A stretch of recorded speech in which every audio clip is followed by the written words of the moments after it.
This is Democracy Now! I'm Amy Goodman with Juan Gonzalez. We're going now from Standing Rock to Appalachia, where anti-pipeline activists won another massive victory over the weekend when Duke and Dominion Energy said they'd cancel plans to build the Atlantic Coast Pipeline, a 600-mile pipeline that would have carried frack gas from West Virginia to North Carolina. Indigenous leaders and environmental groups have opposed the pipeline since it was announced in 2014, saying it threatened rural Indigenous Black and brown communities. The pipeline's planned route would have run through Union Hill, Virginia, a historically Black community founded by freed slaves after the Civil War, and Robeson County, North Carolina, home to the Lumbee tribe. The massive utility company said lawsuits had increased costs for the pipeline by at least $3 billion, citing increased costs, ongoing delays, and potential future legal battles as reasons for canceling the project.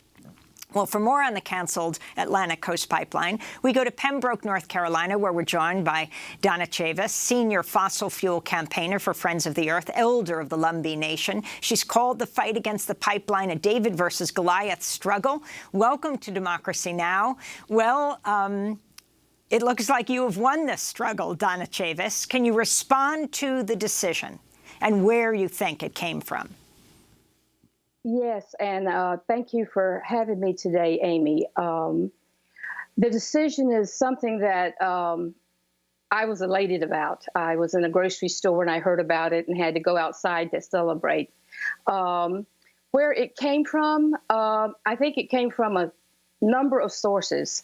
Of course, we have Duke and Dominion's answer in that it became too expensive and all of the delays caused by people on the ground forced them to pull out. And I would have to agree with them in the sense that there was an awful lot of opposition to this. What the decision means is that the environment, the communities that would have suffered irreparable harm, and the Indigenous, Black, and other peoples of color who would have been disproportionately impacted had the pipeline been built, are now have that cloud lifted from them. I think that there were signs that this pipeline was not going to go anywhere. It was called the Pipeline to Nowhere. At least 2 years ago, when all of the financial disarray related to the project began to become apparent. And Donna Chavis, what about the situation, the energy market situation worldwide as oil has plummeted in price? Fracked gas is no longer seen as a good investment by energy companies. Do you think that, combined with the public pressure and the lawsuits, had something to do with it as well? Absolutely. In fact, Friends of the Earth over the last 18 months released no less than 3 reports that showed the risk of investing in this project, and not just this project, but fossil fuels in general.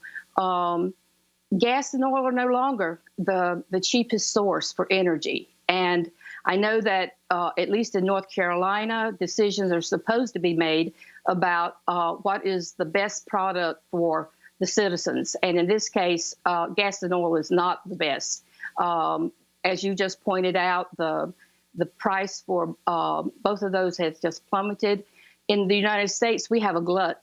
We have a glut of both gas and oil. So even though it was said that it was going to be used in North Carolina, in my case, it was clear that this was going to be for export. So there were so many factors that were involved with the calamity that happened to the companies anyway. They see it as a calamity.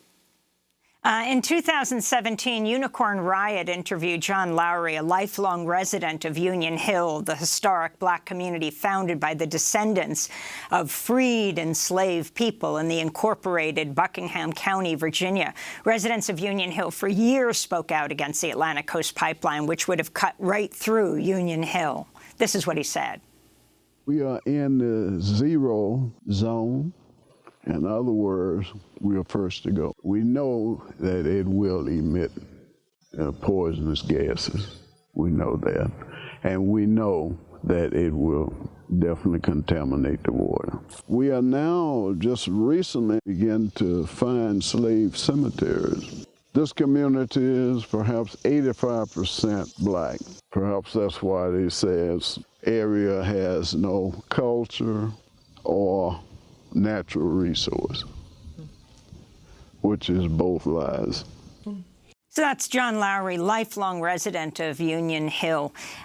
If you could, Donna Chavis, talk about the solidarity between Indigenous people, the African-American community as well, what this solidarity meant in defeating the pipeline. This solidarity was absolutely necessary. Early on, we began to say that we were in sacrifice zones.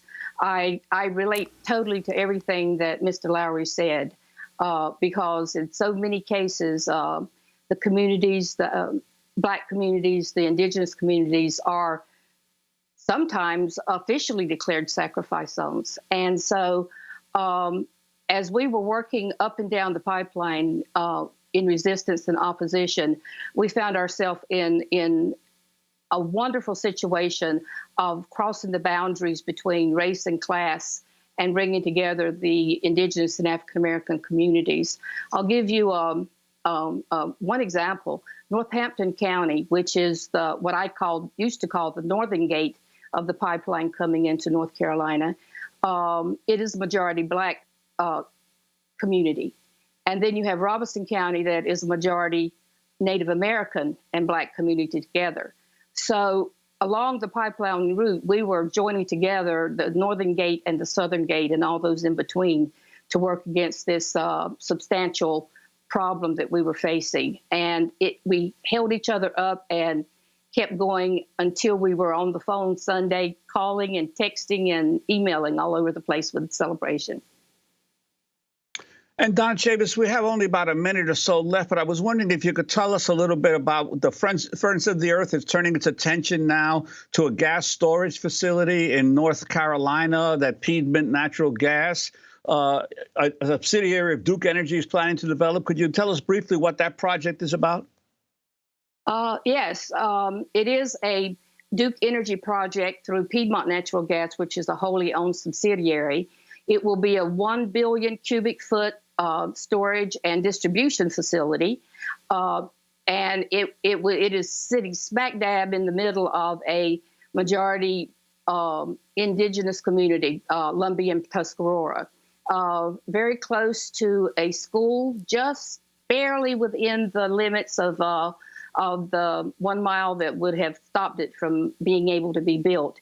The impact is already being shown in the sense that there's been clear cutting of all the forest that's there. There has been some flooding with all the rains we still have. We were hit very badly with Florence, and that particular spot was flooded most of the time during the storm and for quite a while afterwards. So there is, we have been already paying attention to that project, and now we will just be able to put even more of our resources into approaching and assisting the community in its opposition.